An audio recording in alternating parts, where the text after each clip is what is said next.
call to order, City of Clear Lake Shores City Council meeting, regular meeting, January 18, 2022 at 6:30. A quorum is present with Mr. Steve Vargas not present. Everybody else is present. Item number 2 is pledge allegiance to the flag of the United States and to the Texas flag.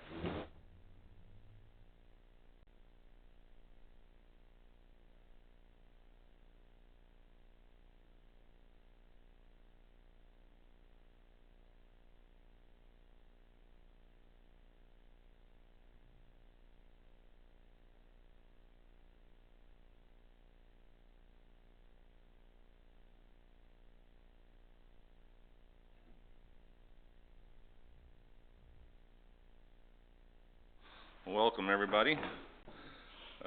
Oops, we have Girl Scouts presentation on there. Didn't miss taking that off. We'll skip right on over 3. Unless you want to give a report how that went. Did you go out there? I asked her and I hadn't heard back from her. Okay. Next is item 4, reports from council. Steve Vargas absent. Councilman Rick Fisher. Chris Richardson's not going to be able to be here tonight, so she asked me to do the update for the Parks and Pool Committee. The meeting that they had in December was just going to be for Christmas decorations, just getting those all set up and taken down, so nothing to report there. No meeting scheduled for January, and they're not going to do another one until February. She's still working on the date on that, because right now their normal date falls on Valentine's Day, so they may be moving that. And with that, they've got several things that they want to bring up and just find out about. They saw a few things like down at the boat ramp with the extra low tide this weekend. So that'll just be something coming up in February. Other than that, nothing to report. All right, thank you, Mr. Fisher. I know the city's working on the ramp a little bit on the top part, but the bottom part, I don't think there's much we can do about it. Waiting for the Texas Park and Wildlife to build out their new ramp. Thank you. Next is Councilwoman Monica Leday. I don't have anything at this time. Thank you, Ms. Leday. Next is Councilman Alex Scanlon. No report. Thank you, Mr. Scanlon. Next is Councilman Randy Chronister. Roads and Drainage hasn't met in December, but we're going to have a meeting this Thursday, the 20th. All right, thank you, Mr. Chronister. And I have no report.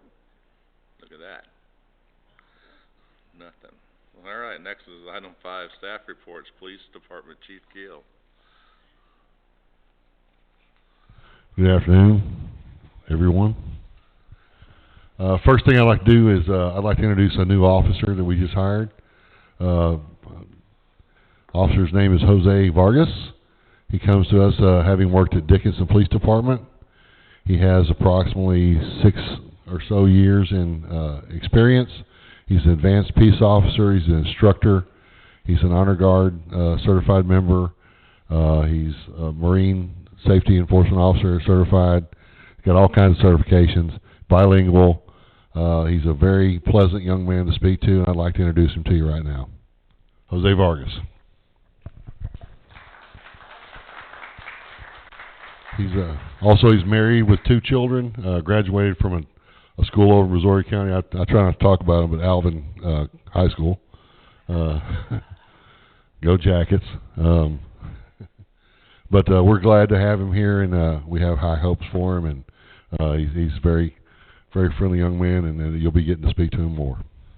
Well, welcome aboard, Jose. We're glad to have you here and enjoying the police force and all of council and myself. At the same time, you need anything, just reach out and give us a holler.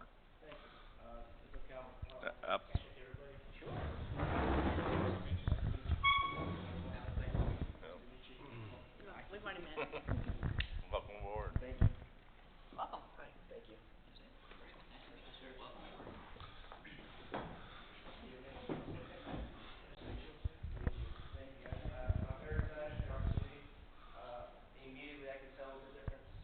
Can you use the mic, please, because so our constituents can all hear you afterwards. I'm very excited for the opportunity that I've been blessed with. I immediately could tell what group of guys surround me at the law enforcement agency here at Clear Lake Shores. Tight group, you know, great attitude. I'm excited to learn. I know I only have 6 years, but there's always a lot to learn, and I am surrounded by people that have a lot of knowledge. So even with the size of this town, I know there's plenty of room to, to work with. So I appreciate all of you. I appreciate Chief, and thank you. Yep. Appreciate you coming on board, and encourage you to speak with all the citizens and get to know them, and they'll be reaching out to you too. But we all love our police officers here in our police department. Definitely. Thanks.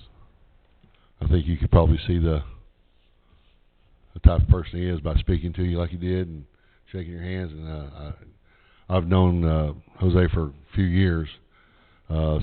When I went to Galveston County, he was starting in Dickinson where I had just left. So we worked a little bit together with Honor Guard and things like that. So I'm excited for him to be here. The only other thing that I have personally is I want to make a note that we have the Yachty Gras coming up, boat parade. I'll be speaking at the Lakewood Yacht Club that morning for the captain's meeting, safety brief, and I'll have some more details about the times and where all they're going for the next council meeting. So look for that. I also want to touch on February the 26th, which is the chili cook-off, and the 5K run, and the golf cart parade. It's a day full of events, and the Civic Club is stepping out and putting that on, and we're excited to help out. There's also free testing, COVID testing occurring at the Elks Lodge over on Hanson Road this weekend. They have 200 tests. They have access to other tests, but for Saturday they're going to have 200 tests. First come, first serve, and we're going to be assisting them a little bit with traffic control should the need arise. So if you have a mind for it, you want to go by there and get free COVID testing. It's being put on by the Elks, and that's all I have for right now. Thank you, Chief. All right. Next is Building Official Kevin Harrow. Thank you, Mayor and Council. Be quick. You've got my report in front of you. It's been a light couple of weeks. Only 10 permits pulled since our last meeting. Things are ongoing with Galveston Bay Brewing Company. They've been moving forward with framing, mechanical, and plumbing. I will mention that I did receive a WCC inspection list, and letters will be going out this week for waterfront violations. That's really all I have. All right, thank you, Kevin. And then the Clear Lake Shores Kima Volunteer Fire Department Chief Rob Saniga, he's not here tonight, not present.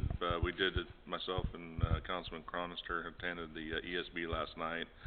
They didn't have a quorum, so didn't accomplish anything there either, but did find out that Kima will be getting a rating of a 2 for their same thing over there that we did here. So just that's final reports coming out. Also next is Galveston County Health District, Amy Weber. She was here 2 weeks ago, so she has nothing to report, not present. And next is City Administrator Brent Spear. In holding with the brevity of the meeting, you have my written report.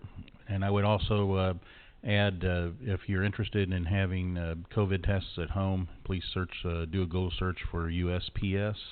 That's the United States Postal Service. They're running a program specific to individual addresses in the United States. So if you sign up, they will send you 4 tests for home use. I have no idea how many they're sending out, but that's something to consider if testing is a consideration for you. And I'll just touch on the northerly winds that we received and pushed a lot of water out, gave us an opportunity to see the boat ramp. It is marginal at best, a lot of debris. Actually scarier than I anticipated when I saw it. And those pictures that were taken and documented for that process will be forwarded to the contractor. Our engineering staff did identify how deep that water was, so on the drawings to work off of and show possible dredging, which dredging will take place. It indicated that it was that low, so I was kind of suspect to it, but now I've seen it, and I believe. So we are working on that. Any specific questions I could answer? Just curious, what's the, update on the status on the backhoe? Is that back online yet, or? Backhoe has been painted, cleaned and painted. It's at the repair shop, so it's being piped, and then the regular maintenance issues are being resolved and should be back within a week or two. Okay, alright, cool, thanks. Quick question about the boat ramp. So, looking at that ramp, are they gonna extend that ramp any further than what it is right now? 'Cause there's a lot of guys bringing a lot of big boats there to launch them, since there's not very many places to do that. Is that ramp gonna be able to accommodate some of those, or should we have some sort of signage that has a limit on what size boat could be launched there? The way it's laid out, and remember the exact dimensions, around 70 feet of ramp. I want to say 68 feet, something like that. And the way it's designed, to prevent that prop wash, the end of the ramp, and this is a proven design, that's why we would go to the engineers, because they understand it. It will have vinyl bulkheading material sheeting like we have at Lowell Brown, but it'll be submerged, and that will create a box that will contain material, and they'll be able to grout it. When I showed him the picture of the actual crack or that fissure, he didn't seem too concerned. He said they deal with that all the time, and a good contractor can grout that in place and then lay the appropriate slabs over the top to extend it. So they have a solution for that problem. Okay, thanks. You're welcome. Thank you, Mr. Spear. Next is item 6, committee reports, parks and pools. Already given, road and drainage. All right, and zoning board of adjustments. Board of Adjustment has a meeting, March 7th. March 7th. Do you know how many items are on there? There'll be 2 items on the agenda. Do you know what they touch on? One is a setback issue, one is a green space issue. Okay. We make sure council gets information on those. Absolutely. Thank you. Next is planning and zoning. Nothing scheduled currently. All right, thank you. And then waterfront compliance.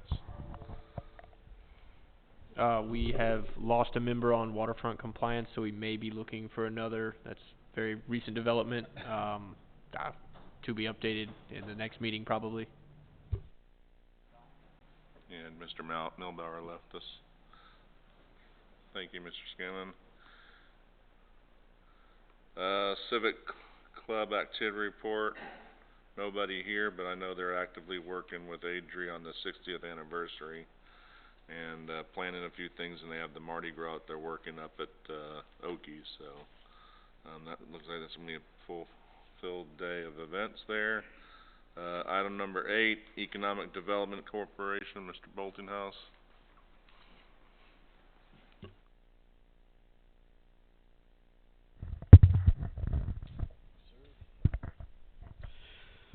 We have been pretty busy on the EDC. I don't know if y'all noticed, but we got the permission of the property owners on the Jarvo waterfront, and had Earthworks go clear that out. They picked up all the trash and skirted up the trees and left a few of them there, but it looks really, really good. Talked to some of the business owners around there, and they're really happy with it. We're actively working with Walker Parking Consultants. They are finishing up their formal report on their parking study. And I'll probably send an email around to you guys to see if y'all want to do a joint meeting when they are ready to present, or maybe have it at the council meeting, or just have it at the EDC meeting like we planned, and you guys could attend. Also, we approved funds to help sponsor the Cajun cook-off that y'all spoke of for the Civic Club. And I walked Galveston Bay not that long ago with one of the owners, and got an update there, and everything's coming along. I don't know if y'all go by there very often, but they're rocking and rolling. They're still aiming for mid-summer, but it could be sooner if there's no COVID and supply chain issues. That's it. Thank you, Johnny. Item number 9, public comments. At this time, any person with city-related business may speak to City Council. Topic of discussion must be consistent with an item listed on the agenda. In compliance with the Texas Open Meetings Act, City Council may not deliberate. Comments from the public should be limited to a maximum of 3 minutes per individual. We have anybody here that would like to speak?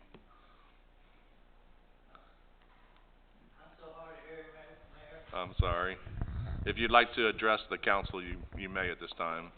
If you just state your name and your home address. My name's Roger DeRick.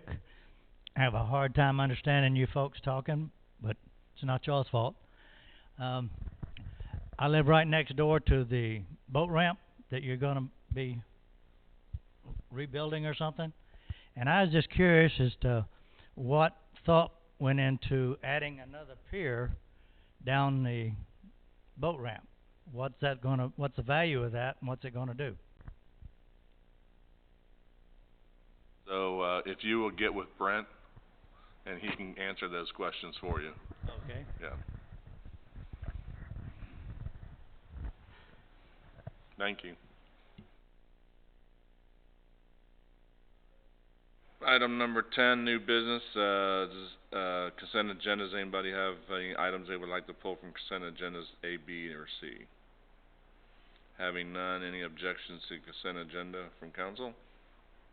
Having none, the consent agenda is accepted, A through C. Item number 11, council business discussion and possible action may be taken on the following items. Item A is appoint Sean Dunnigan to the Board of Directors of the Economic Development Corporation for vacancy created by Don Milbauer and with his resignation. And pretty straightforward. He submitted his application for it, and he also showed up at the last EDC, and he's pretty pumped to help out with the EDC. You think you cannot run anybody else off for a while? Maybe it's Ronnie. I'd like to make a motion to appoint Sean Dunnigan to the Board of Directors of the Economic Development Corporation. I'll second. Motion by Mr. Cruncher, second by Ms. Leday. Any discussion? Having none, all in favor, yay? Yay. Any against, nay? Having none, motion passes with 4. And then item B is approval of design detail package for the police vehicles. Mr. Brent Spear. I'll be handing this over to TK, Police Chief Keel. Basically, this is just a final look at the design of the vehicles. And hope to have a more accurate depiction of the decaling. The original cut sheets weren't real good, so TK. Yes, sir, Mr. Spear, thank you. The original graphics that were given to you were computer generated. They really didn't do the design justice. And even what I've obtained just today, it's really not until you're standing in front of it, it kind of takes away from it. But that's a closer depiction of what we're looking at. The silver lettering is a reflective material. Stands out very brightly in the daytime. It's nothing that what's called subdued or ghosted. I don't particularly care for that design. This design here, however, does stand out a little bit better. It gives a clean, crisp, sharp appearance. The blue lines have been added. The original design was for without the blue stripes, and that's still an option. We just didn't want to leave that off of the page while we were presenting this to you for approval. I think there is an added cost a little bit for the blue stripes, but I don't know if it's anything very substantial. When I was hired here, I took over. It wasn't really a tumultuous time, but there were some things going on, and I was asked to do some certain things, and part of that process has been rebranding the agency with new uniforms, with new equipment, new abilities and resources, with uploading our reports into the Genetech, just giving us a new approach to things and a professional attitude, and our abilities are now shining through. Rebranding our units is something that's very important to me. I want these guys to have the best equipment, the best looking cars out there. I think when we give them those things, we get a a better officer, we get a better outcome, and our citizens get more bang for their buck, if think of a better term. So we were looking for something that was substantially different from what we had, and substantially different from what anybody else has. We want to be the standard.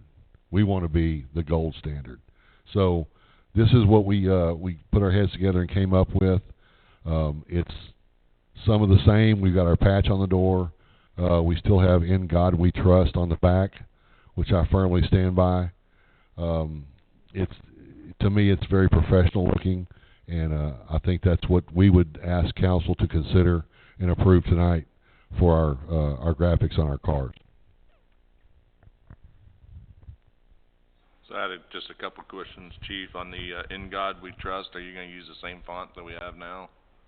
It'll match the font that's on there, but it'll be on the back deck, either on the bumper or the deck lid that raises up. Right. But today it's a taller. different font than the writing on the side of the vehicle. Yeah, I don't particularly care for that. I want it all to match. Okay.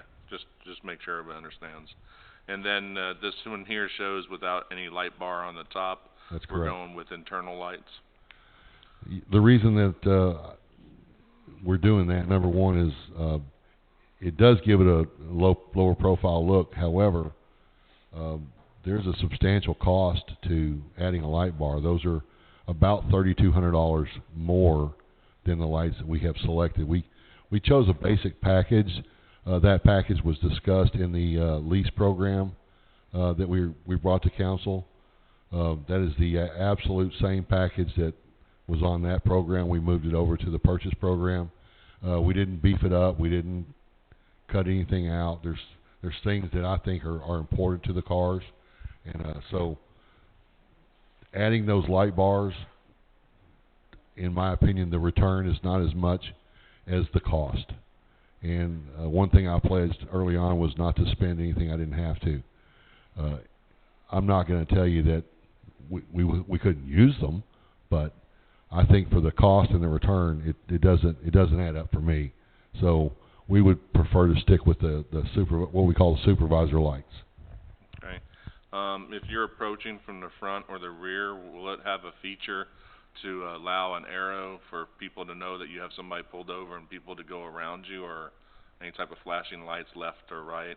On the rear deck, there is a directional. Okay.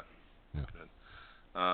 And then also in this one here, it's kind of depictive here that the front windows are not or very subtle in their sun protection. What is that? Tinting. Yes. And I know the tinting on our current vehicles, I don't know if they're illegal or legal or what, and you can address that. But I've had several people ask why those are that way, and so I just like to understand and council to understand your plan to have those tinted in the front or not, and at to what level. Okay. So window tint in the state of Texas can be 35% or less. When I had those windows re-tinted, the tint had been taken off before I took over. There's a specific reason. Those officers in the middle of the summer are sitting in a car with no tint, and it's very, very hot. We do have not delicate equipment, but there's computer equipment in there, and those cars have to run when these officers are in there, and it gets hot. So that helps shade the officers. It helps protect the equipment, and it is absolutely legal. As a matter of fact, I had a conversation with the tint specialist, I guess you'd call him, the tint guy, and I made it very certain to him that we were not going to have illegal tint on our vehicles. So there is no illegal tint on the vehicles. It's within standards. And then also, I know there were some emails going back and forth as far as the push bumper. Yes, sir. Is that needed for our vehicles? Because there's something about we don't have a policy for pushing vehicles. Okay, so there are bumpers that are available if you have a policy for pitting a car. It's a pursuit intervention technique. We don't have a policy of that, and we don't do that. The push bumpers that we selected are the bottom of the rung as far as expense. I am not comfortable putting one of these new cars on the street without protection. A minor accident in one of those cars, could be several $1,000s. If I don't put a push bumper on there, I'm going to pay that several $1,000s to get that car back up. If I put the push bumper on for $899, then I may save myself several thousand down the road. I don't want an accident to occur, but if it does, I don't want to have to pay an extra $2,000 or $3,000 because I saved $900 tonight. And that's why I would suggest they have push bumpers. That's good, thanks. Haven't we always had a push bumper on the cars? I mean, all the cars I've ever seen here has always had one.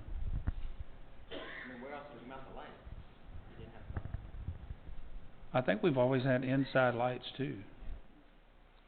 I'll just tell you, just from experience, having a bumper like that and hitting the deer at 80 miles an hour, it made the difference between totaling out the truck and being able to drive it home from Seguin. So, yeah, I'm all for it. Yeah, just especially for protection for the vehicles and the people inside. Absolutely. Right. And just to be clear, so these things I'm bringing up doesn't mean I'm for them or against them. I'm just for Oh, no, discussion. yeah, so. exactly. No, I'm just asking Yeah. Mr. Spear has. I think that early on when they were in cars and Crown Vics, I don't think they had push bumpers. At least the pictures I've seen didn't have them. Well, And they Crown also Vic, does it need a push bumper? Hey, I got a Mine question. didn't. Every time you refer to a police car, it's always a Crown Vic. Is that all you ever drove? I drove a Crown Vic for over 1 million miles. I wish they still had them. Yeah, We'd they be were driving the those now. best car out there. The P-71. But they also had the light bars on top, and I think when they went to the SUVs, that's when they went to the front push bumper and then the internal lights. And visibility is one thing. With the larger SUV, it is probably better to have it inside the vehicle because if you get too high, people can't see it out their window on an approach. So I think that's where the push bumpers and the internal lights came from, the bigger vehicles. All right, so the $1 million question is, are we ordering 3 kits or are we ordering 5 kits? Where are the other 2 cars? Other 2 cars are allotted to us. We have the VIN numbers. We just call them, and we can store them on their lot as opposed to storing them here. So Okay. we haven't paid for them yet, but they are allotted to Yeah, I was us. going to say, I noticed that funds hadn't gone out except And for as far one as the upfitting, set funds. I think that they've got it scheduled to upfit 2 at a time. So 2 go out, 2 new ones go out, 2 old ones go in. They strip and move and. Yeah, we had the one that was wrecked previously. We stripped all the equipment out of that. So that's one car technically that goes there. We have the one car that's probably going to have to be towed up there. If it made it that far, I'd be surprised. And that they'll strip those 2 first. We're being told about a 6-day turnaround once the cars are delivered and the equipment's delivered. They have to have the cameras have to be installed. So the old safety vision has to go out there to their upfitter's location and put those in. They said they'll do that. And then when those 2 get done, we'll deliver 2 more and try to keep things rolling while cars are being upfitted. Downtime, it could be 15, it could be 30 days. There are supply issues that we're experiencing. I was at Bearcom today, and if you order a radio, it may be 6 months before you see it. We're going to be moving radios from our cars to other cars. And hopefully we don't have to do any of that stuff. So I want to stay away from that. Well, we're going to have to buy 2 full sets, right? Of everything? It's part of the package from the upfitter. Yep. They include the equipment, so. Yeah, So so we'll do a can total we- of 5. Can we move on getting those 2 done, like, tomorrow? That's what I was going to ask. When is the timeline? I mean, If this gets approved, What is the timeline?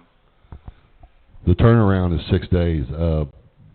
They've been talking to us on the phone for the last 2 weeks, so I would hope that we could deliver them as soon as tomorrow, but it would be up to the vendor. They have to have an open bay. Is everything on order? Nothing waiting on our side?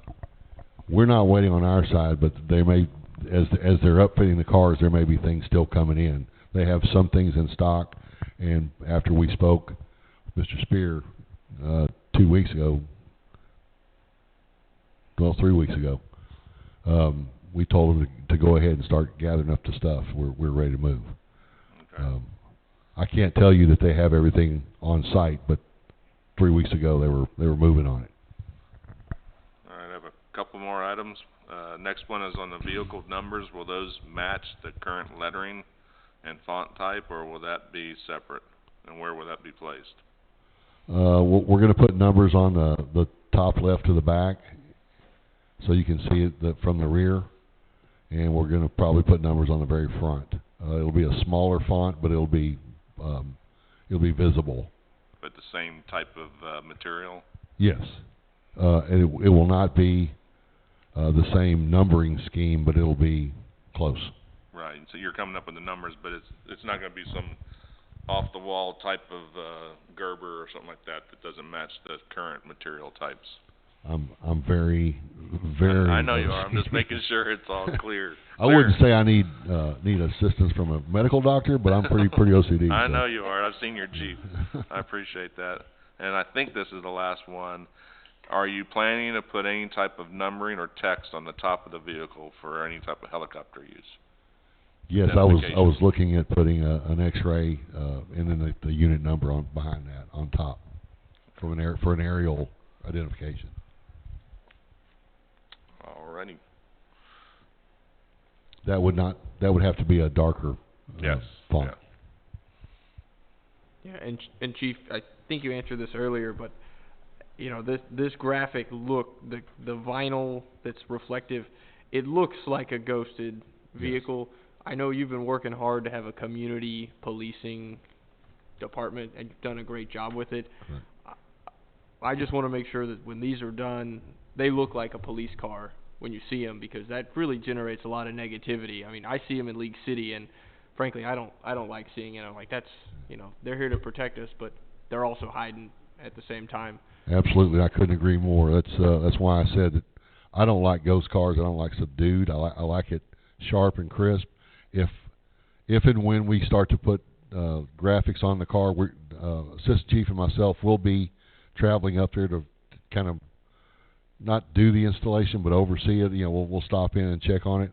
If the graphic isn't dark enough, I can change the graphic prior to them being installed to a darker reflective material, so that I will feel more comfortable putting it on the street. I don't want it to be where people are wondering what it is. Thank you.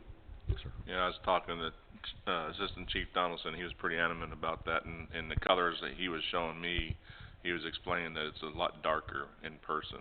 Yes. Which is good, because this here, if you were to show somebody, it looks very ghosted. But also, I did see Kima the other day, or this morning going to work, that somebody pulled over, and when if they're in the light, those things are reflective. Yes. Like majorly reflective. Yeah, that's the same type of material. We've selected silver, and not taking anything away from Kima's cars. I just, you know, I like them a little bit more clean and not so loud. I gotcha. But not so loud. Thanks, Chief. Yes, sir. I got one question. Is this all we're waiting on to start upfitting and moving the cars? I mean, they're going to be there almost a month. You know, is this all we're waiting on? Do we need to approve anything else? Budget numbers, anything else? That would be it. I mean, I thought we approved the numbers already, but I'm just trying to make sure. So we're good to go? The only thing that we haven't approved, and I don't think we can fit it in here, is to go ahead and access the current vehicles, but we'll put that on the next agenda and officially vote that through council.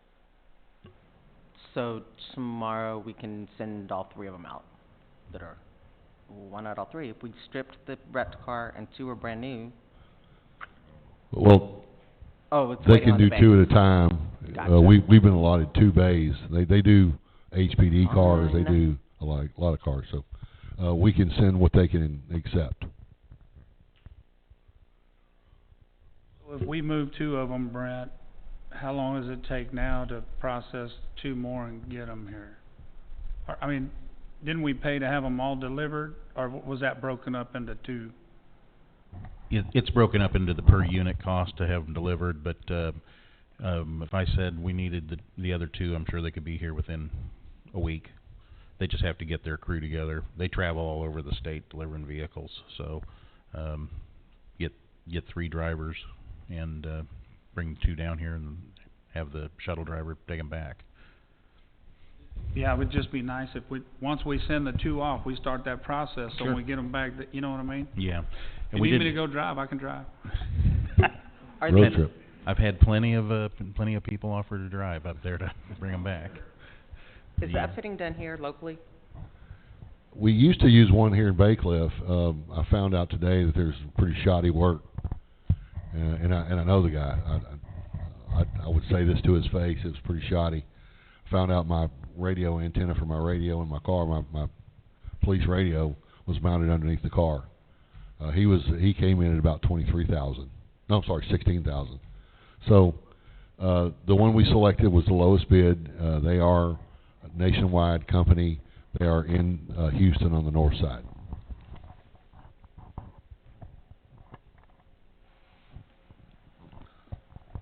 Alright, call a vote. Need to make a motion? Did we make one? No. Alright, that's it. I'll make a motion then that we, approve, the detail package for the, on-site decals as, presented here. A second. Motion by Mr. Fisher, second by Ms. Leday. Any discussion? Do it. Having none, all in favor, aye. Aye. Any opposed, Aye. nay. One go back. Thank you. Miss Adri, would you be so kind to status us on the 60th anniversary, since she's leading the 60th anniversary committee? I forgot, and we need to go and add that to the agenda for the future. Just really quick. No. In the mix of committee reports. So, on December 13th, we're having our 60th anniversary. So, the Clear Lake Shores Civic Club and the City of Clear Lake Shores is putting together a series of events throughout the year. We're going to have 2 big events. We're going to release all the information probably this week or the beginning of next week. One event is going to be in May, the other one in December. And then throughout the year, we're going to have little activities like videos to share stories about Clear Lake Shores back in the days, about our houses, interviews with residents who have lived here for more than 20 years, so we can learn more about the history of Clear Lake Shores and how we're here right now. And the 2 big events, one is going to be, it's called Picnic at Jarvo. It's going to be a 60s theme picnic. And the second event is going to be in December 8th. We're still planning everything, so we don't have a lot of details yet. We wanted to make it a formal dinner for our residents. Our residents have to buy the tickets that we're going to have them for sale probably in spring. And the Civic Club is going to take care of all that. And the city is just going to be supporting with logistics and, and staff. And that's all I have for now. We are printing banners that are going to go throughout Clear Lake Road so that people can get excited about it, and hopefully we can have a really good year this year. That's all I have. And you have the final design of the banner you can pull up? Oh, no, I don't have it here. Oh, okay. Sorry. And we'll send that out Yes. to the council and let everybody see that. Yes. And that went through the committee, and thanks for putting that all together. And we'll add that to our second meeting for the month, each council meeting, so we can get that report. And they're also looking at creating a separate website just for the 60th anniversary, so more details on that to come. Other than that, anybody have any questions for Adri? All right, well then we will adjourn the meeting at, what is that, 7:10?